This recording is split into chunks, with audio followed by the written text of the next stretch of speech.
bills. Oh, yes, we do. Now, you were complaining just this morning, I think, yeah? Yeah, my power bill has doubled. It's in the 5 figures. Since you left that other side of town. The other side I used to pay like 2K, 3K. Then I came to Leafy Suburbs, jumped to 7K. I say I can hack. Kidogo it get 11K. And now this last one. Yes. Hey, Owera Bwana. Owera Bwana. It is a lot. Maybe someone is tapping into your line. It could be. So we're talking about the cost of power. I'm sure you guys are wondering today, how much does a unit cost? And how much can a unit consume? And how much electricity can you use for various things in the house that you know what your consumption should be at the end of the month? So how best to reduce or lower the power costs to reduce the cost of living? Joining us live in the studio is George Aluru. He's a chairperson of the Electricity Sector Association of Kenya, and Isaac Ndereva, the man with the numbers. He's Executive Director and Electricity Billing Analyst for Sub-Sahara Africa. Gentlemen, welcome to Hot 96. Asante sana. George, how are your power bills? Not looking good. I've never heard anybody say that. They're okay. Just like all Kenyans, I mean, we are all concerned about the cost of power. Yeah. And it's also increasing. I'm of course also a consumer, other than just representing the producers. Right. I myself am a consumer, and it has been increasing. And a lot of that can kind of be pointed on to the way the Kenya shilling is behaving. And also, I would say losses, the losses that we're experiencing on the grid and how that is being compensated for. Yeah. The cost of power has not gone up. It's actually the levies. The cost of power is actually the cost of the base tariff. How much is the power? How much is Kenya Power selling to you the power? That has not changed. Actually, it went lower in July. People do not know that in July, the cost of power is lower. Now, why is it high? Simply because it's not Kenya Power. It is the government that is telling Kenya Power, collect this for us. Collect it through Forex, collect it through fuel cost charge by the IPPs, the 4 IPPs that are remaining. And that is becoming a big problem because Kenya Power doesn't have control. It doesn't mean that it has collected more money. It doesn't mean the IPPs have collected more money. It simply means that the money that channel has been used by the government to collect more money to benefit themselves. I'm not sure that the IPPs are happy about it. I'm not sure that Kenya Power is happy about it. It's only the government that is happy about it. As a result, from December last year, which is just a month ago, the government increased the cost of power by 3.66 shillings in all tariffs. Now, because all tariffs do not pay the same amount, you will find that you cannot actually say that this is the percentage increase in power is this. No. Just say it is 3.66 shillings, but when you come to the tariff that is the lowest, it was a bigger percentage because their denominator was bigger. Yeah. But now, I think the general statement we should say is that the cost of power went up by 3.66 shillings between December and January. As a result, the people who are using less than 30 kilowatt hours, they lost 5.93 tokens. See, if you buy 1,000, you get a certain tokens, like you used to get 43. Right. Now they are getting 37. So they lost 5.93, that is 6 units. Those people who are just between 30 to 100 lost 4 units because they came from 35 units for 1,000 to 31. Now, us all, because we know, I think everybody uses more than 100. That is Nick and yourself. Yes. That is the highest category. You used to get 30 units. Now you're getting 27. So you lost 3 units. So most of the people will hear them saying that for 1,000 shillings, you're getting 27 units. Simply because of 3.66 shillings increment. Why? Because the government decided that instead of me collecting like 1 shilling or 2 shillings for Forex, it collected 6.46 for the month of January. That's why I'm saying the cost of power is the same, but it's the government that is misusing the channels that are provided for to over-collect the money. There are some things that we need to focus on. And I just put it very simply, and I would want you even to remember this like a responsorial sum in church. Losses, taxes, demand, and the Kenya shilling itself. Losses. We were, I think, at about 24%. This number needs to come down. Because the more Kenya Power can actually collect from the power that the IPPs and Kenyans sell to them, the better for all of us. It's like an economies of scale thing. If we are distributing this 24% on the same number of customers, then the number will be high. But if we collect as much as we can, let's say even it goes to, we reduce that loss number to something like 10%. So we collect a 14% extra. Then that overall Kenya shilling amount can be distributed as a discount to everyone. And then when you talk about taxes, this is I would say one of the things that is at the hand of the government, that they can do something about it. The 16% that is charged on electricity, and the taxes that are still charged on the fuel that is used on the electricity. This is something that you can actually, I would say, overnight make some sort of decree and pass it through parliament and reduce the taxes on electricity. And then demand goes with allowing more consumption of electricity, again in the same way as I was talking about losses, increase how much we are kind of collecting as Kenya Power, which then allows us to distribute that extra collection as a discount to everyone else. And finally Kenya shilling, and this is now where your question was, and that's a big problem. Because as I said, the energy cost, if you look at the way the tariff had been calculated last year, we were to experience a reduction, I think about June, July. And another reduction again this June, July. But if you reduce the energy cost and the forex is just going high, the net effect is that we saw an increase and not a reduction. So we must do something about this free falling shilling, because it will continue to hurt us. Yeah. I will support him in this, but I also want to say we have been left alone as Kenyans to think that how much actually needs to be collected. As a society, there's a formula that we use, and it is a formula that has worked for the last 20 years. But now you realize that what is supposed to be collected using forex is over-collected. What is supposed to be collected using fuel cost is over-collected. For example, we are saying last year, when they say, okay, I must be 2 years behind, but I say 2022, I know when President Uhuru Kenyatta said that from January to August, the fuel cost and the forex should be constant at a certain amount. That might have affected some over collection or under collection. You would expect under collection. Yeah. Now, the issue would be, what is that under collection?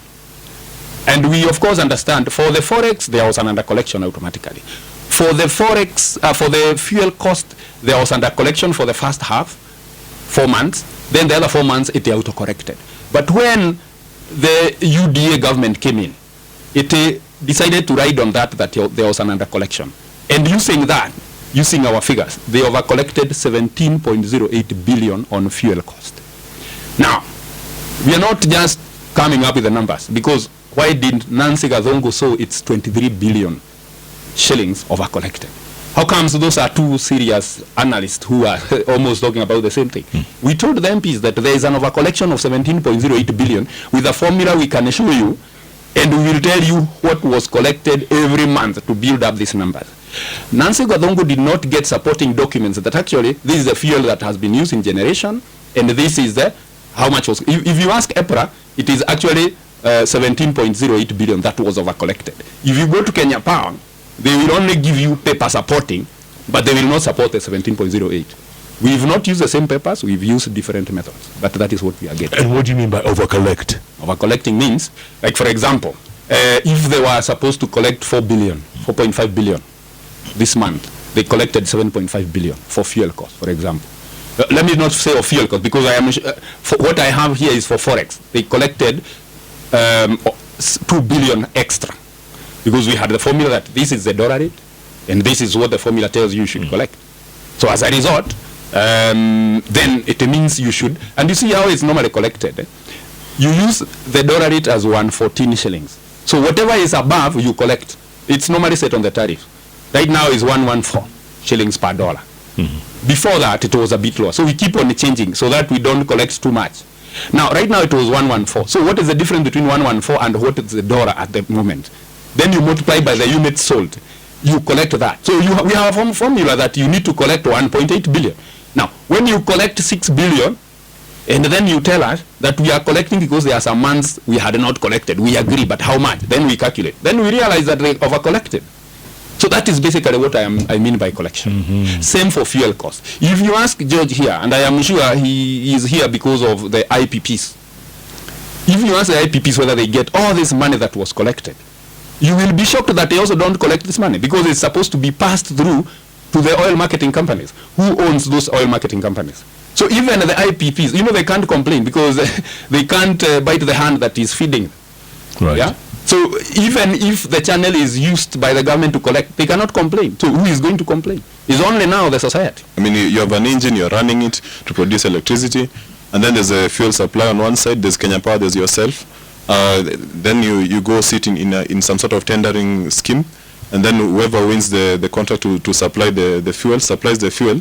You only use it to generate, and that cost of the fuel itself is passed through. So the customer pays, and money is channeled to pay this oil marketing company. It's not part of the profits of the IPP. So to that extent, yes, the cost of fuel or any sort of profits related to fuel do not come to the IPP. The IPP just gets the cost of generation.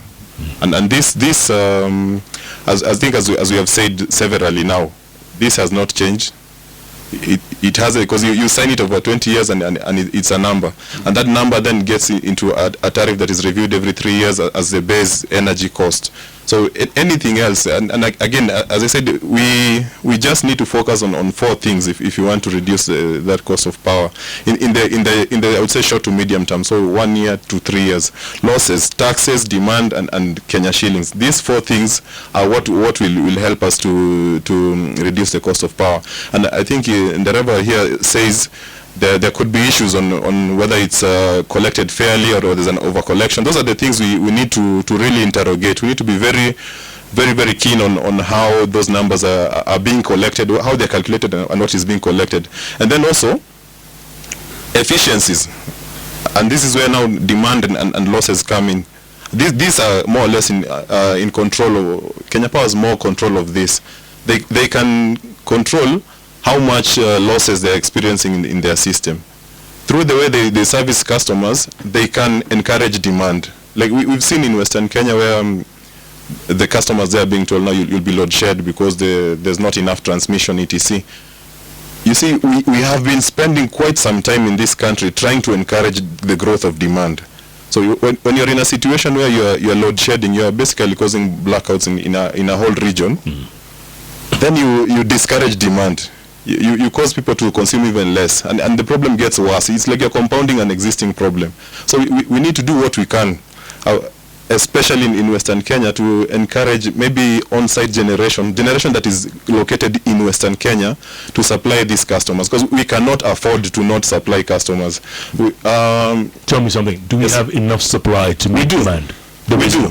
We have enough. We have enough supply to meet demand. We just don't have enough transmission. The supply is located away from where the consumption is in certain cases, like West Kenya, and now that becomes a problem, because no matter how much generation you have in Olkaria, if you can't get it to Western Kenya, then I think 2 days ago there was a notice from Kenya Power that they would shut down power in some parts of Western Kenya for 2 hours. And it's a whole area. I mean, all the way from Eldoret down to Kisii, going down Isebania sides.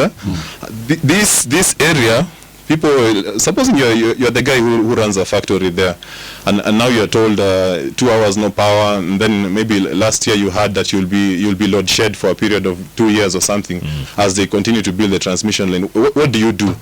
Do you shut down your plant? Do you sack people? Do you just not invest? And that's not what we should be encouraging. We should be working very hard to ensure that we do what we can to supply people. In my estimation, the cost of not having power, is something like 400 Kenya shillings per unit. Like the cost of us losing a customer, like a blackout, it will cost you about 400 Kenya shillings per unit. And that compared to, let's say, having even the most expensive generation plant in Kenya, if it was installed somewhere that could supply these guys, it could be like maybe 30, you say 30 Kenya shillings per unit versus 400 Kenya shillings per unit of being in the dark, not being able to employ people, run productive kind of users of electricity. So we should in my view, do all we can to ensure we supply as a first kind of priority. Do you agree? I agree to the extent that it can be 400 shillings per kilowatt hour for not Yes. for what you will lose. First of all, let's agree it's sometimes better in residential when you don't have power. You can sleep. It can cost you. But if you are supposed to go to work, and then it can cost you. Yes. Then it has to be per hour. How much would you have earned? Is it 400? So that is number one. For the industrial loss, that can be quoted. But then again, I will still say there is a cheaper option, because if you have the generator, the cost of generating power using the diesel as a standby is supposed to be around 60 shillings right now. So you have an option of not going to 400. But I agree that he is even saying the people who had not prepared themselves the generators. So that is correct. But then I heard George saying that what we need to investigate is how much was supposed to be collected and how much was actually collected. I will not touch on his side. I am happy that he is talking about the western side where they do not dominate the generation. There is no IPP that is on that side, but I know Ore Power and the rest are in Ore Carrier. What he is saying is that the Horoni gas turbine is not part of the plant. But I am happy that he is trying to discuss about it, because he is looking at how citizens can have power. That is a plus for a person representing the IPPs. But now, you need to ask yourself, why are we saying there was an overcollection? Between September, when we had the new government, up to March, that government collected 2.5 billion in forex. Overcollection. There is what was warranted to be collected, but they overcollected by 2.5 billion. And then they came in around April of 2023. Up to November, they had undercollected by 2.1 billion. So when you hear them saying we had an undercollection, that is why we were hiking up the prices to collect. So they were supposed to recover 2.1 billion. So in November and December, they collected 4.38 billion. You see, they were supposed to collect 2.1, they collected 4.3. So I think those are the numbers we are looking for, and we need to ask them, where did you take this amount? Now, if you look at the fuel cost charge, they are also saying that there is what was generated, because it's a formula that you simply use, what is the cost of power, when it, like for example, you'll be surprised that what he is talking about the IPPs, if it is Rabai in Mombasa, don't expect they are going to sell you power at 50 shillings, like the way I normally see people analyzing. Others saying is 200. No. The cost of power for Rabai, you would be surprised, is less than 5 shillings per kilowatt hour. I'm not sure whether he's willing to confirm, but it is less than 5 shillings per kilowatt hour. So whatever amount is collected is by the government to go and pay the oil marketing companies. The payment is first collected by Kenya Power, and then it is paid to the IPPs, which is Rabai. And then Rabai pays the oil marketing companies. So who is benefiting? Is the oil marketing companies. When it is over-collected, then who owns these oil marketing companies? Those are the people. We are not supposed to be looking for the IPPs. The way I normally see the parliament calling the IPPs the energy committee, they are supposed to call the oil marketing companies. Then they ask them, why were you paid all this money, yet you only use about 5,000 liters? Why were you paying for 10 million liters or something like that? I mean, basically that should be the discussion. And what I am hearing from him is that he is not going to be responsible for that collection, because it's a pass-through. Once it is a pass-through, he is just looking for his shilling that goes to Rabai, and if it is 4 shillings, and these are the units generated, story inaisha hapo. No, I agree that there has to be, for grid extension, there has to be a very good justified business case. And I know it doesn't sound very favorable if you're kind of looking at it from a social point of view. You are trying to ensure kila mtu akona stima. And in the end, kila mtu utaka asikie kuna grid, kuna Kenya Power. Most people in this country, when they say they want electricity, they mean they want Kenya Power. So for you to get Kenya Power to everyone, inamaanisha you will do some lines that are not economical. I mean, I connect you, Jeff, and in the end I draw a line maybe 10 kilometers to you. Now kuna a few bulbs and maybe radio. That line is not economical for Kenya Power. Right. But then we have chosen to do those lines. So we will need more, just coming to your question, now we will need investment. There's need to have more investment first, and ensure that power is not being stolen. Because of the 24%, a very huge chunk of that is just people who you are connected, and you're not metered. So Kenya Power is giving you the power, but is not collecting. So that is the first stage of dealing with that. And then, of course, we also have black. But what do you mean they're not collecting? They're always collecting. You don't have a meter. They don't have a way of telling you how much you have used, but you are using. Yes. So what is a multiplier? If you have no meter, you have no money. Yeah, if you have no meter, they can't collect from you. Yeah. Why wouldn't there be a meter? Sometimes you will say, as they wait for the meter, and the pole is here, please draw. It's not a legal way. It's not something legal. He's dancing around and just say illegal connection. They normally say they are going to do approximation if it is an industry. There are more losses when you're not connected, just because you don't have a meter. So sometimes they say, let us connect you, you're going to approximate. But you see, it's a man-to-man talk. You will say, the bill was supposed to be 6 million, but Sansa Bwana, weka 4 million. So that is a loss. Right. But even what I wanted him to mention is that, because we are saying there is normally an over-collection of forex fuel cost. I want to give you a number. In January, based on how much shilling, in fact, we had mentioned that the cost was 157 shillings per dollar. So we were very fair. And remember, they are able to negotiate even when they are exchanging. Okay. So they normally get a good deal. So even what we are putting here, they might have collected lower. But then we are saying that in January, for them to recover everything, they should have collected 3.17 shillings per kilowatt hour on forex. They should have collected 2.29. They collected 3.17. Okay. Then in January, they should have collected 2.44. They collected 6.46. So in January, they were collected by 4 shillings. So you see, that is what we are saying. They need to tell us, did you really actually need to collect these 4 extra shillings? Because those are so many tokens from the consumers. Listen, engineer, you were explaining earlier on, he broke it down for the Mwananchi, right? Mama Mboga, the border guy. Yes. In terms of units, let's say people who buy units, or tokens rather. Yes. How much should what is reasonable for a man, for a woman, for a child? Yes. In order for one to, get value for money. Cost of power for the lowest. The one who is using, let us use that, because that is the biggest number. Out of 9 million, the biggest number are the people, I think there are about 6 million who are using less than 30 units, according to Kenya Power data. But I am not sure whether less than 30 units a month. Less than 30 units a month. They are saying it's about 6 million. Yeah, let's go with their number. Of the consumers. Of the consumer. Industry is 4,000. Those people who pay millions, it's just about 4,000. But I agree there are people who pay even 250 million per month as an industry. Of course, we are losing one in Kwale by the end of the year because they were doing titanium. And they're supposed to close down. Correct. But now, if we are to base on the majority of the voters, who are these 6 million, the year cost of power is 12.22. The money that goes to Kenya Power. But now, out of that 12.22, 14.52 has gone to forex and fuel cost and other funny things like Rural Electrification Authority. So you see, that what we would say is reasonable is 12.22 plus VAT. You get? But 12.2, that would come to around 15.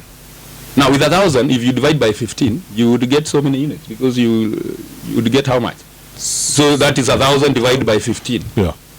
Which is around 90, almost between 70 and 100. 60, yeah. See, those are the units that would be actually warranted for a good country that wants some good living standard.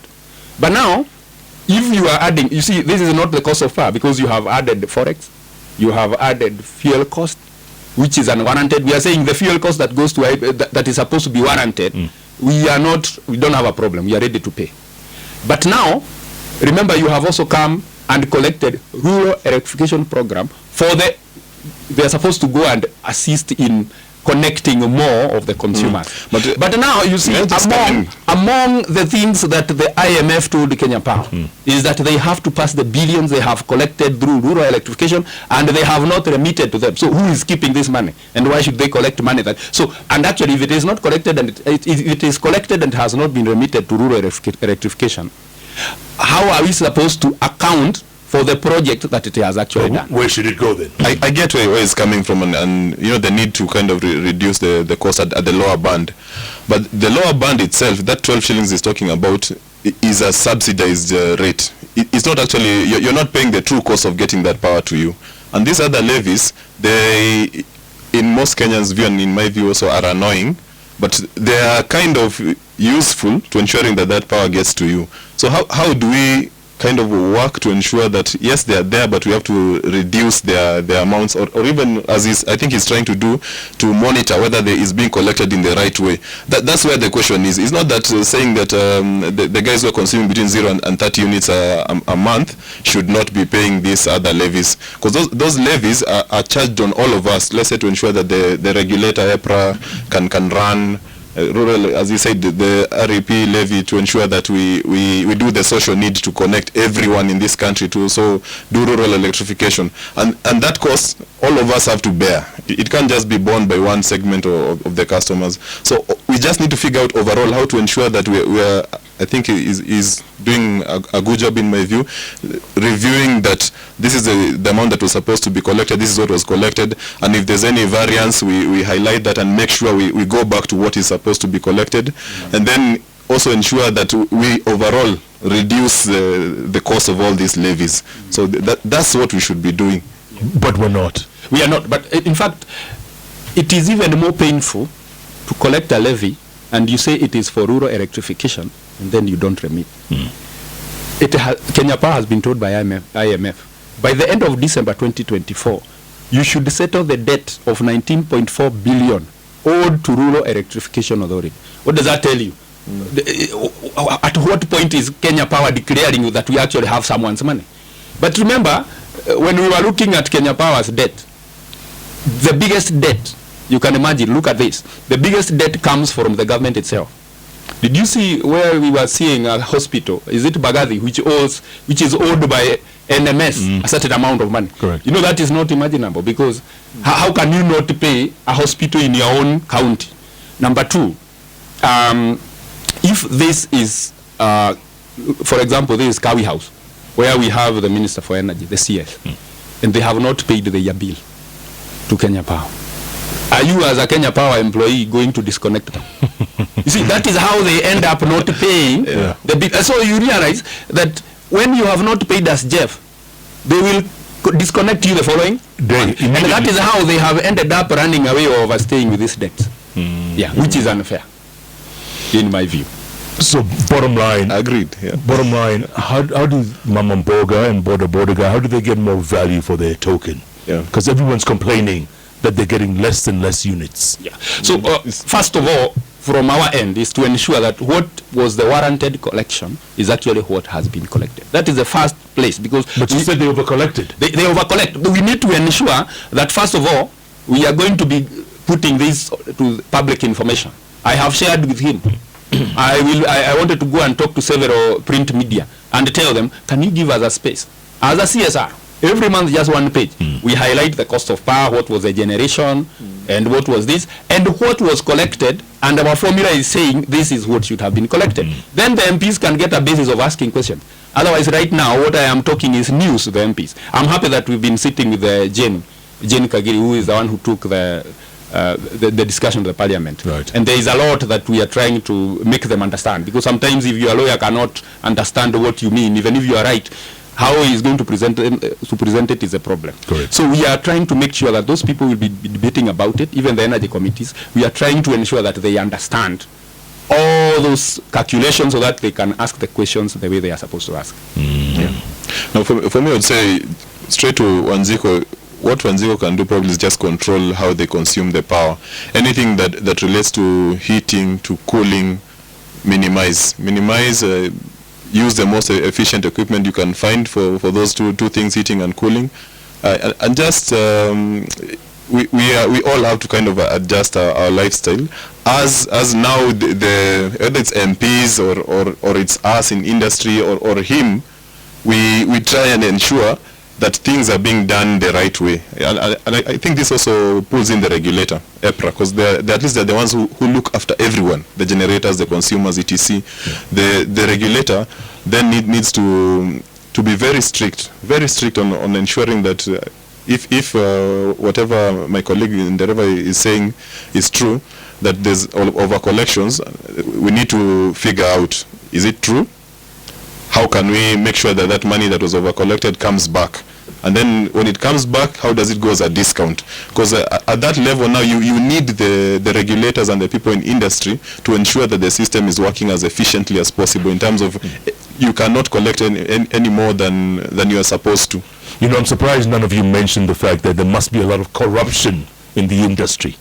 On Kenya Power, the corruption we are talking about is this over-collection. Why don't you say that? Call it what it is. It is over-collection, and it's only that I wanted to be a bit technical and not political, but that is corruption. In fact, we had we are going to be set up the anti-corruption academy supposed to be in this country. I am happy that we will have a lot of people to be in the in attachment. So now, but I am hearing him saying that EPRA should join us. Let me tell you, EPRA is busy doing what? EPRA is busy sticking stickers on fridges in the shops. They wait for you to go and shop for a fridge, import for a fridge. And then you put it there, you want to sell, they come and put a sticker to tell people this is how many star. And then I wanted to ask them, really, we are paying you money through the fuel cost from the ones we sell at the petrol station, because they get some money. They are also getting 0.08 shillings per kilowatt hour. They changed that in July because they were collecting 0.03. They increased by 167% without approval by the parliament, without gazettement, without what else? Without even public participation. It has been like that for the last, I think, 10 years or something or more during the Kibaki time. But that's wrong. It was wrong. We complained. They even we tried to approach them, and they knew that was totally wrong. So they added that money, but it was not to go to the. It is not valuable to the consumers, because if you add your lawyer money, it's because you are happy. But who added them? Who added them that money? Because of what? What is the increased service? We don't want to see them sticking fridges with some funny sticker. No, that's part of the solution. Those stickers on fridges is the cooling I was talking about. Yes. We need to ensure more efficient equipment. No, that's just one of the things they do. To be fair to the regulator, they do a lot of other things. They regulate both electricity and petroleum. And they don't regulate. They do. Otherwise we wouldn't. No, I'm saying they don't regulate because whatever was proposed by Kenya Power as the increment. You can argue about the efficiency of how they do it. Yes. But if I come to you and you want to be fair, that we want to increase power from here to here, and then you take it to public participation. If you adopt everything that I presented, then it means that you are one-sided. So, but I still need some help from the regulator. Let me not say that they're not working, because he seems to send a message that please, I will tell you who to hit. No, I don't want to hit anybody. But EPRA on that front, on this over collection and everything, even Nancy Gadongo said they are not doing a good job. Yes. That's the bottom line. Yes. Gentlemen, very interesting discussion.